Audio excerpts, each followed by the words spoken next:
Here's the question that haunts you at 2 a.m.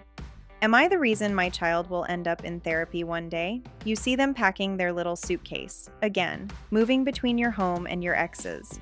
And you wonder, am I breaking them or teaching them something I can't see yet? Let's talk about what actually happens when a child grows up in two homes. It's Sunday evening. Your 8-year-old is standing by the door with their backpack. They've done this so many times now. They don't even ask if it's a dad weekend or a mom weekend anymore. They just know. Inside that backpack, a stuffed animal, homework, a phone charger, the essentials of a life split down the middle. And as they walk out the door, you feel it. That ache, that guilt, that nagging voice that whispers, "This isn't how it was supposed to be." But here's what nobody tells you, and what this video is really about. What happens to your child doesn't depend on how many homes they have. It depends on how those homes treat each other. Let me paint you two pictures. Picture 1.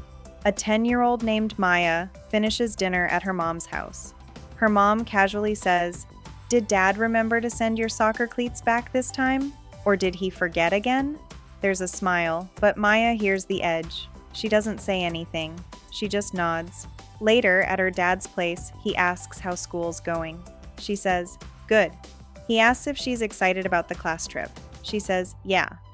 But her answers are short, careful, like she's walking on eggshells made of silence. She's learned that talking about one parent to the other feels dangerous. Picture 2. A 10-year-old named Liam also moves between two homes.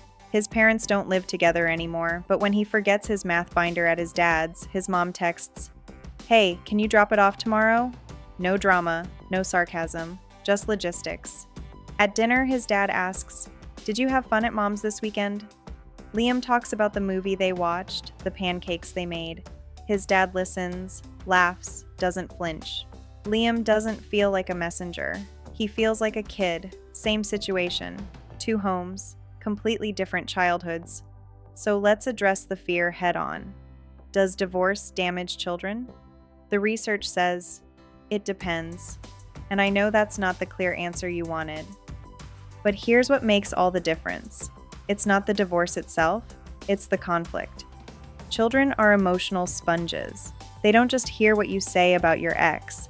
They feel the tension in your voice, the sarcasm, the eye roll, the silence that says more than words ever could. When parents stay in a toxic, high-conflict marriage for the kids, those kids often grow up more anxious, more insecure than kids whose parents divorced but stayed respectful. Because here's the truth. Kids don't need their parents to love each other. They need their parents to not use them as weapons. Think about that. Your child doesn't care if you and your ex go on family vacations together. They care that when they mention Dad's new apartment, Mom doesn't go quiet. They care that when they talk about Mom's new job, Dad doesn't change the subject. They care that they're allowed to love both of you without feeling like a traitor. Let's get specific, because there are really two ways this can go. Path 1. The battlefield. In this version, divorce doesn't end the marriage. It just moves the fight to a new venue. Now the kid is the audience. Mom says, "If your father actually cared, he'd remember to pack your lunch." Dad says, "Your mom just wants my money. That's all I am to her." Messages get forgotten. Pickup times become power plays. Birthdays become competitions for who loves the child more. And the child? They become a tiny diplomat, a translator, an emotional shield.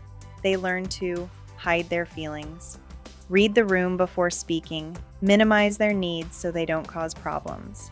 Feel guilty for loving the wrong parent at the wrong time. This is exhausting. And yes, this version does leave scars. Path 2, the parallel villages. In this version, the parents accept something hard but freeing. We're not together anymore. But we're both still parents. They don't have to be friends. They don't have to have coffee together. But they communicate. They coordinate. They don't trash talk. Mom might not love Dad anymore, but when the child comes home talking about the fort they built at Dad's house, she listens. She smiles. She doesn't interrogate. Dad might be hurt, angry, sad, but he doesn't make his son his therapist. He doesn't say, "She left us." He says, "Mom and I made a different choice." but we both love you exactly the same. And here's what happens in this version. The child learns that love doesn't have to be perfect to be real. They learn that people can grow apart without becoming enemies, that adults can disagree without destroying each other, that home isn't a place, it's a feeling, and you can have that feeling in more than one location. So if you're co-parenting after divorce or about to be, here's what you can actually do. 1. Stop using your child as a messenger. If you need to tell your ex something, text them, call them. Don't make your kid the middleman. 2. Never, ever ask your child to spy. What's going on over there? Feels innocent. To them, it feels like betrayal. 3. Let them love your ex without punishment. If they come home raving about the fun weekend they had, don't shut down. Don't pout. Celebrate with them. It costs you nothing and gives them everything. 4. Keep routines consistent where you can. Same bedtime, same homework expectations. This isn't about control, it's about security. Kids thrive on predictability, especially when their world just got shaken up. 5. Be the adult. Yes, you're hurt. Yes, it's unfair. Yes, your ex might be making this harder than it needs to be, but your child doesn't need to carry that weight. Let them be a kid. Find a therapist, a friend, a journal, someone who isn't 8 years old, to process your pain with. 6. Speak neutrally. You don't have to praise your ex, but you don't have to trash them either. Neutral is enough. Mom's picking you up today. Not, well, she finally decided to show up. Small shifts, massive impact. Here's the reframe I want you to hold on to. Divorce isn't the end of your child's story. It's the beginning of a new chapter. And you get to decide what kind of chapter it is. 2 homes doesn't mean half a childhood. It can mean twice the love, twice the birthday cakes, twice the people showing up to soccer games, twice the proof that even when life doesn't go as planned, the people who matter still stay, but only if you let it be that.